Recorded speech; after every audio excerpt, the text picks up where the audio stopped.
Welcome back for another episode of the Blue White Illustrated Recruiting Podcast. Sean Fitz and myself actually have quite a bit to talk about this week. We'll get into Daniel Harris decommitting from Georgia, what that means for Penn State moving forward.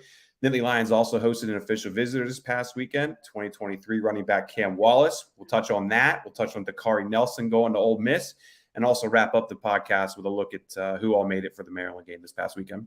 Let's get it started.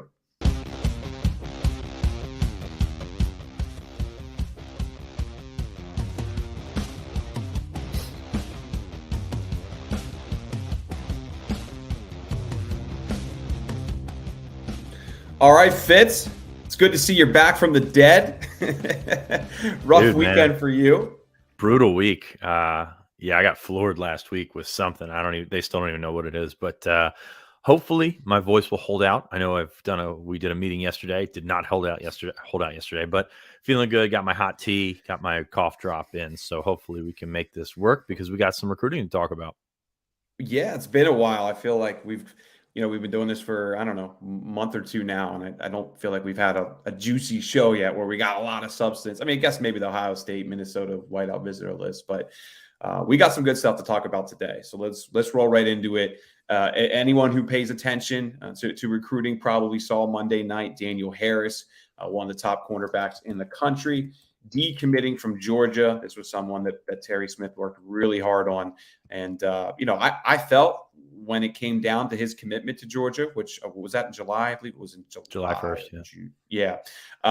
It felt like Penn State was one, maybe second, maybe third, but they were definitely top three or so. Of course, he ends up committing to Fran Brown in Georgia, now opens it all back up. Sean, I'll throw it to you. Just kind of what are you hearing here? But it sounds like good things might be on the way for Penn State. Yeah, this is something that picked up over the weekend. If you're on our boards at Blue White Illustrated, we talked a little bit about a potential top target opening things up, and really didn't make a ton of sense for a cornerback. But when you look at what Penn State has in their class, probably going to end up with Lamont Payne as a safety instead of a cornerback, which gives him a little bit of wiggle room. But this is a kid that's top 50 in the country per On 3 Sports. So I think he's going to be a +1 regardless for Penn State. They've been working on him for a long time. And Harris is a guy that came up for an official visit at the end of June. It was actually his last official visit. And Penn State did a fantastic job recruiting him and making an impact on him that weekend. Unfortunately, Georgia, that's a big dog right there. So, they were the ones that ended up winning out over the summer. But Penn State stayed persistent. Terry Smith, Snyder, Anthony Poindexter, a host of others have been recruiting for a while. So kind of gave the heads up on Sunday. We were expecting actually him to back off on his commitment on Sunday evening. It did not happen until Monday. So a tenuous few hours, I'm sure, as Georgia tried to talk him off the ledge. This is not a situation where Georgia was okay to see him go. They still want him in his class, but Penn State has made quite an impression on Daniel Harris. And this is one that we will be watching closely. I'm not sure what it's Tuesday morning. So will an RPM pick be in by the time that this airs? It's very possible. But we like where Penn State stands coming out of his decommitment from the Dogs. It'd be huge. It would be ultimately a class topper type. And for a group that has played defense the way that Penn State's played, a group that has played corner the way that Penn State has played, it's a lot of momentum. It's worth taking notice on a national level. Yeah, this is Terry Smith's development, having a big, and just what we've seen at corner over the last couple of years. I think that's having a big impact in Harris's decision here.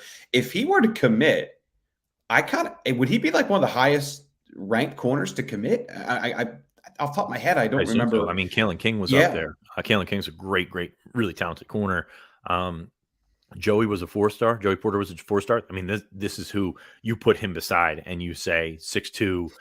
Can run, obviously got those long arms. I mean, that's the blueprint right there is Joey Porter Jr. But Joey was, I think, when I was at 24/7, we were really high on Joey, but I'm not sure everybody was because you weren't really sure is he a corner, is his safety is going to grow like his dad and be a linebacker because his dad, I think, was a receiver when he went to Colorado State. So there were just so many unknowns, but I know that he was a highly regarded recruit, but this is a top 100 kid. He's got, I think, a 10.71 10.71 100. So he's got even better numbers athletically than Joey had. And Joey was a really, really good athlete. Joey actually surprised a lot of people, ran in the high 4.4s when he arrived at Penn State. And that was kind of like a a light going on moment for Terry and that defensive staff. So, and by the way, Joey still continues to be criminally underrated, I think, by Penn State fans, just because, not much happens on his side of the field, which is a great thing for a cornerback. But aside from that, I think that he would be probably the top. I mean, not even cornerback, but defensive back. He would be one of the top defensive backs that they've brought in over the years. Yeah, I'm looking at it right now. On 3 had Kalen King as the 11th ranked corner. They have Harris as the 6th rank. And then if you look at the consensus, Kalen's a little higher there, 14th in the consensus, and Harris is 20th. But either way, I mean, we're talking about top talent here. And I think, again, I'll come back to what Penn State has done with Porter and Kalen and their production at that position. I think it's having a big impact on Daniel Harris here. I mean, you've got a potential first rounder in Joey, which Penn State's never had a first round cornerback. And then Kalen's probably a second rounder. And, Johnny Dixon's pretty good. Marquise Wilson is actually pretty good. He just, really hasn't played because of the guys in front of him. So things are looking pretty good at that cornerback position, and they continue to do so. Yeah, and you look at the safety too. That's just the depth at safety moving forward. I mean, you get Daniel Harris in there, you get a few other guys, and it could be massive for them moving forward. So we'll see how this plays out. I mean, I'll say this right now: I will probably have an RPM in by the time you guys see this. So just if you're confused by that right now, I expect to have one in here very soon as we're recording this again late Tuesday morning. So we'll keep an eye on that. Whether it comes in the next couple of days, whether it comes down the road, kind of hard to say, just because with him opening up, a lot of awesome schools are going to be coming after him and trying to make a late push here. But Penn State feels good about the situation, and we'll see how it plays out. But I feel pretty good.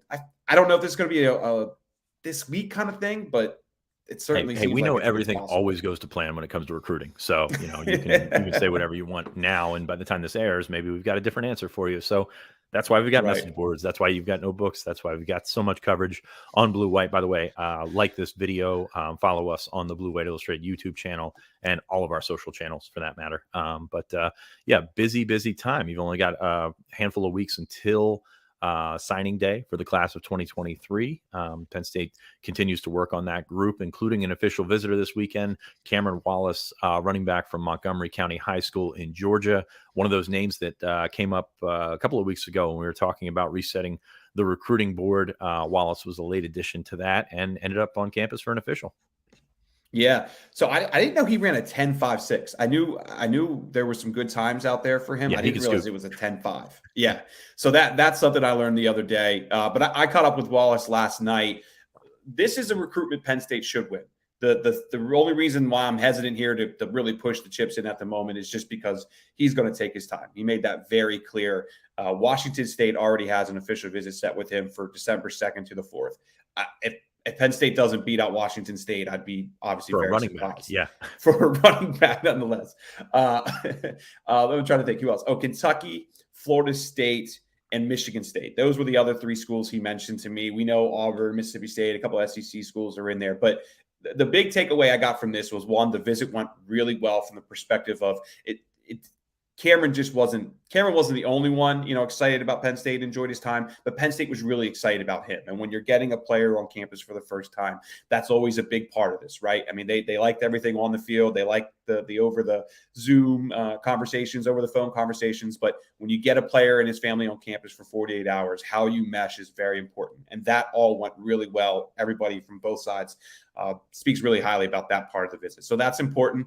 And then again, just when you look at who the other schools are out there, Penn State's production at running back, a lot of things make sense here for Cameron Wallace to end up at Penn State. But he's probably going to go all the way to the early signing period. Maybe it'll go later. He wants to have it finished before then. The thing is just, if some other big time schools come knocking on December 10th, maybe it'll give him something to think about.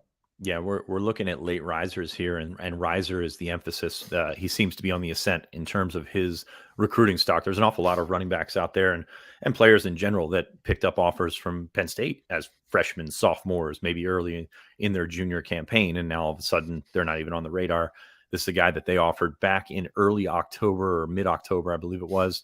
And they've picked up that and gone running for a late riser. I mean, this kid can play football. We threw some highlights up here on the YouTube channel as you were talking in that last segment. And he plays defensive back. He can play all over. He's not as big as we thought he would be coming into it, about 5'9", 5'9 and a half, 170. I think he was listed at 180, 185 at one point, but you'll deal with that. I mean, that'll be you get a chance to see his frame, see how much you think you can work with him with your strength staff when you get him on campus. And that's why those official visits and that extended time is so important with them. But they think they can work with that. Be interesting to see, of course, Christopher Johnson, the fantastic athlete from Dillard in Fort Lauderdale, is still another guy that's close to the top of the board. He was at Ole Miss this weekend for an official visit. I think Ole Miss probably took the lead from Miami in this one. Penn State's still got to get him up for an official visit. That's been something that they've been talking about for a long time. So they'll see if they can get him maybe for the Michigan State game, maybe that weekend in December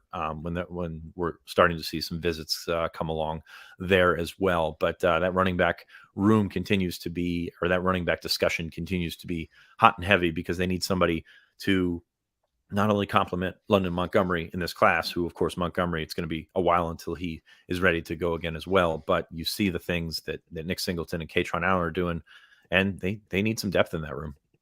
Mm-hmm. Yeah, I mean, let's just say it. I mean, when you look at the talented two freshmen, Kevon Lee's going to have a decision to make. Well, that's not beat around the bush with that. I think that's right. And when you look at how hard they're going for another running back and stuff, I mean, I don't think that his decision's final or anything like that. No one's ever said that to me, but it's just the writing's on the wall. He's gonna have a decision to make there. So yeah, and they'll look for the portal too. I mean, we've talked about this before as well, because you've got if you have a chance to add a guy. I mean, John Lovett did not live up to expectations at Penn State. But if you can find a guy like that that's played some football that can really help you out, play maybe even that Devin Ford role that Devin was playing the first 4 games of the season, then you've got an opportunity to sort of bolster that room without upsetting the cart of, hey, Nick Singleton's a stud, Katron Allen's a stud. These are obviously your top 2 guys next year as well. Yeah. Okay. Well, speaking of Ole Miss official visits, we'll segue to Dakari Nelson. The first thing I'll say is I have not spoke with Dakari yet. We've been chipping away at it a little bit, but between all the Ole Miss people reaching out to him and us trying to bug him, he's kind of laying low at the moment. The one thing I'll say is, according to our colleagues down there, he did make it. According to people I speak with, Penn State didn't really want him to make it. That doesn't mean that there's going to be friction there or not, but they did talk to him about it and didn't want him to take that trip. So we'll see how that plays out. The one other thing I'm hearing at the moment, though, is that Alabama may be poking around a little bit. Interesting. Dakari had a massive season, 7 interceptions. That's pretty impressive. I don't remember too many times seeing 7 picks for a defensive player. He also had a forced fumble and, obviously a ton of tackles. Really had a good season, Selma. Selma's season is done now, too. They just lost this past weekend, so that frees him up for a couple more weekends if he chooses to take some visits.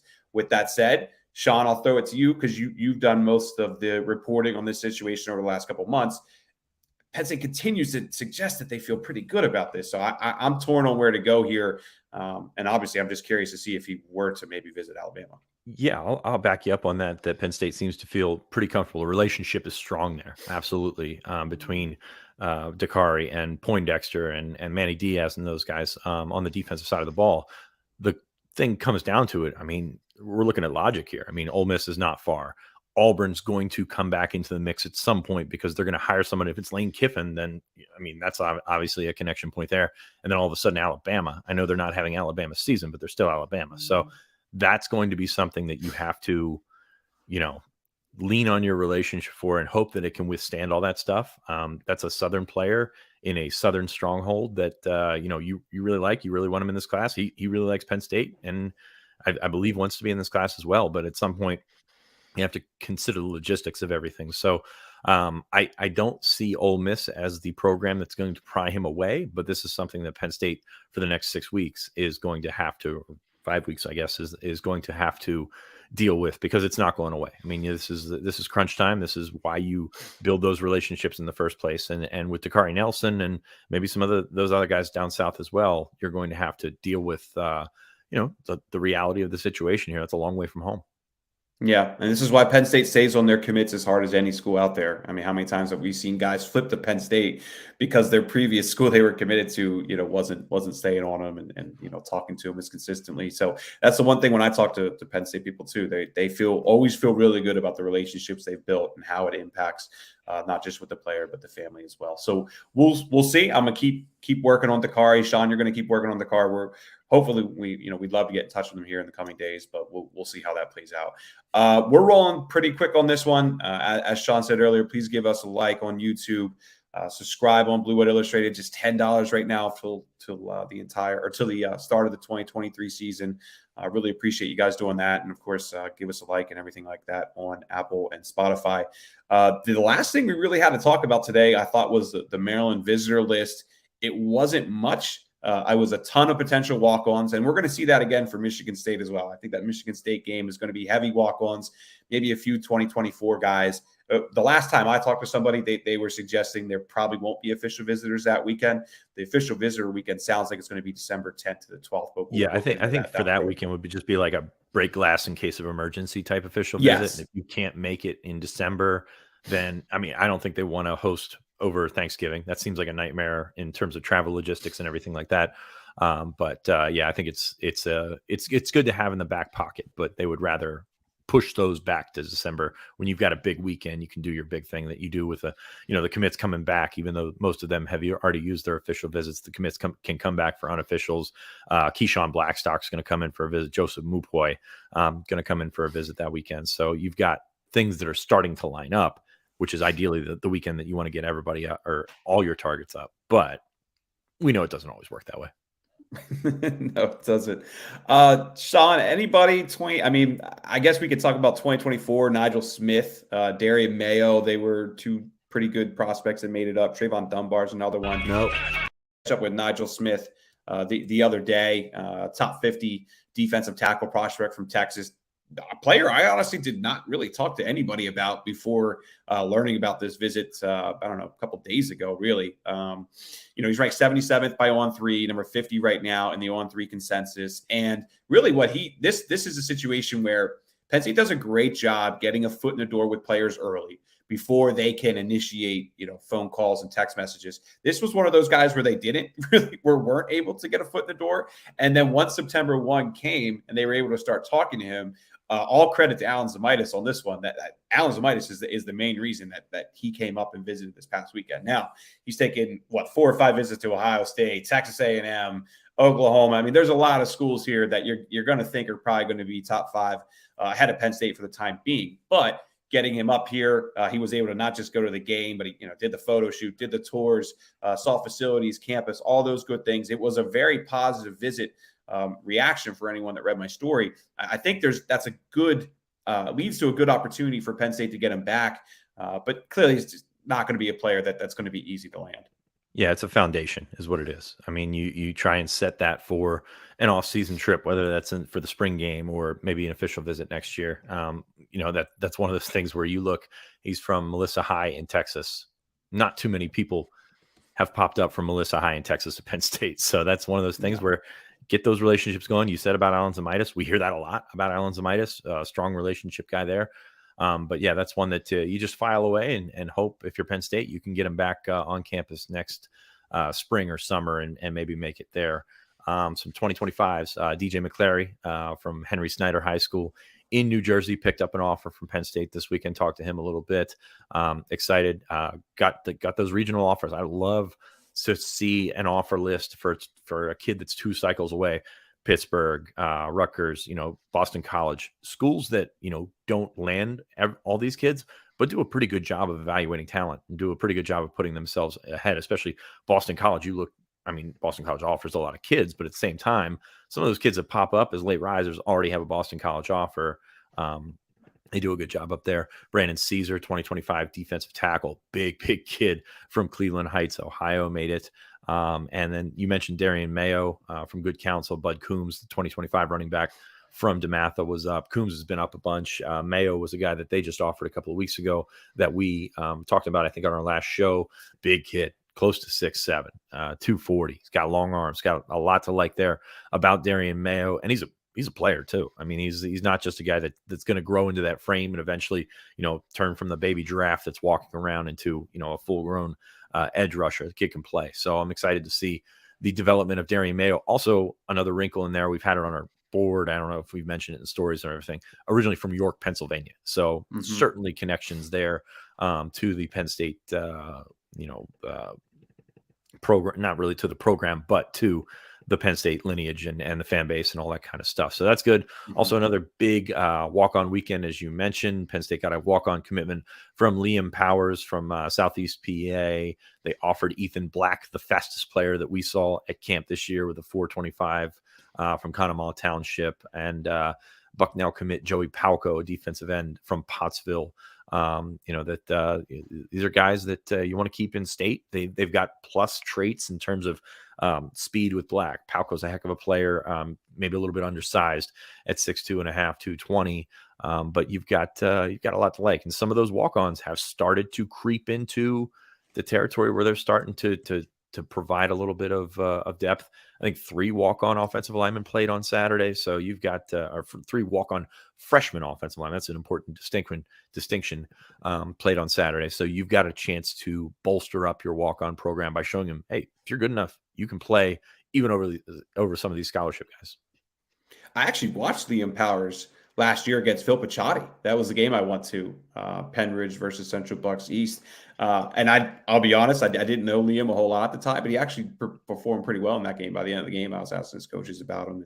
And, I think Liam had an offer for Fordham, St. Francis, and, visited Temple, Delaware, Stony Brook, a bunch of those schools. So I think that's certainly a solid pickup for Penn State from a PWO perspective. Yeah, absolutely. Sorry, I thought you were going to talk, Sean. I'm just about to cough. I know my voice does not have much time left, but Ian Harvey from, I think, Spring Ford down in Southeast PA, he played as a true freshman. Jim Fitzgerald plays a true freshman. Sam Siafa was a teammate of Drew Shelton, played last week. So that's really cool. Last thing on Ethan Black, man, PIAA, AA, Class 2A, 100 and 200 meter champ. There's legit speed there, and he's a good player. Like he's got a nice skill set. I wouldn't be surprised if some lower level offers. I know he's got a bunch of Ivies after him. Took an official visit to Princeton as well. Dartmouth after him. So smart kid, good kid. This is the point. The point I'm trying to make with Ethan Black. I watched Conemaugh Township West Branch highlights. I don't do that. Like those are not 2 schools that come across. But just to watch Ethan Black, I did that earlier this fall, and it surprised me. My wife used to work at West Branch, which is this big, a tiny school in the suburbs of Phillipsburg, if that tells you anything. So it's really intriguing to see a guy with this type of speed who can also catch the football. You think Drew Hartlaub? It's hard not to think Drew Hartlaub when you've got a guy that's testing similar numbers. Yeah, we got to watch him at camp this summer too. So I think he camped 3 times, or at least I know he camped at least twice. So say 2 or 3, yeah. Yeah, he was up quite a few times, and got to watch him make plenty of plays over the summer. So we'll see where that ends up. But Sean, your voice is running out, and I'm toast, man. Yeah, sorry, I definitely thought you're gonna talk there, and it was just a cough. So let's end this one. Appreciate you guys, obviously for watching, and as always, please subscribe. T. Frank's racking up those numbers, and I promised him I'd do a better job at promoting the YouTube page. So please subscribe, give this a like, and of course on Apple and Spotify as well. Sean, I'll wrap this one up, man. It sounds like your voice is pretty much gone, but T. Frank, appreciate you producing, and we'll catch up with you guys next week.